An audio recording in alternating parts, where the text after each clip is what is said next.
அறிந்தவன் ஒருவனே. பாண்டவர் கௌரவர்களுக்கு இடையே பகை மூண்டது. போர் நடத்துவதற்காக குருக்ஷேத்திரம் என்னும் இடத்திலுள்ள மரங்களை அப்புறப்படுத்தி யானைகளால் சீர்படுத்தினர். அங்கு ஒரு மரத்தில் சிட்டுக்குருவி ஒன்று குஞ்சுகளுடன் வசித்தது. அங்கிருந்த மரத்தை வெட்டும் போது குருவி தன் குஞ்சுகளுடன் கீழே விழுந்தது. சுற்றும் முற்றும் பார்த்தபோது கிருஷ்ணரும் அர்ஜுனனும் சிட்டுக்குருவியின் கண்ணில் தெரிந்தனர். கிருஷ்ணரின் அருகில் பறந்து வந்தது குருவி. கிருஷ்ணா, இங்கு என்ன நடக்கிறது? எல்லா மரங்களையும் ஏன் வெட்டுகிறார்கள் என கேட்டது. பாரதப்போர் தடக்க இருப்பதால் மரங்களை அப்புறப்படுத்துகிறோம் என்றார். பறக்க முடியாத என் குஞ்சுகள் நிலை என்னாகுமோ? நீதான் காப்பாற்ற வேண்டும் என கெஞ்சியது.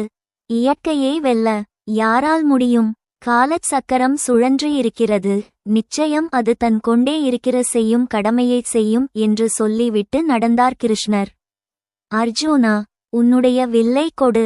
அர்ஜுனா, எனக்கு சின்ன வேலை இருக்கிறது என வில்லை வாங்கிய கிருஷ்ணர் மரத்தை பிடுங்குவதற்காக நின்ற யானையின் மீது அம்பு தொடுத்தார். அம்பான யானையை கொல்லாமல் அதன் கழுத்தில் இருந்த மணியை அறுக்க அது கீழே விழுந்தது. அதை பார்த்த அர்ஜுனன் சிரித்தான். என்னிடம் சொல்லியிருந்தால் யானையை வீழ்த்தியிருப்பேன். சரி, ஆனது ஆகட்டும். வில்லை கொடுங்கள், யானையை ஒரு நொடியில் வீழ்த்துகிறேன் என்றான் அர்ஜுனன். வில்லையும் நீயே பத்திரமாக வைத்துக்கொள். நாள் யானையை கொல்ல விரும்பவில்லை என்றார் கிருஷ்ணர்.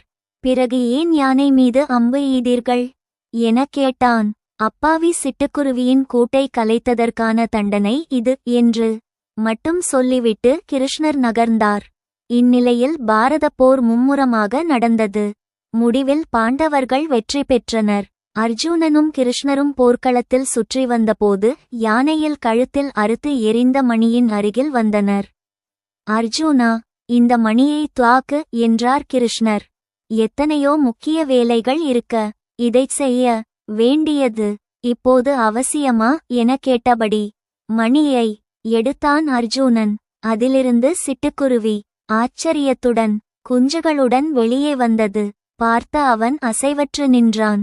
பல நாட்களாக தன்னையும் குஞ்சுகளையும் மணிக்குள் வைத்து வைத்து காப்பாற்றிய கிருஷ்ணரை குருவி வணங்கியது.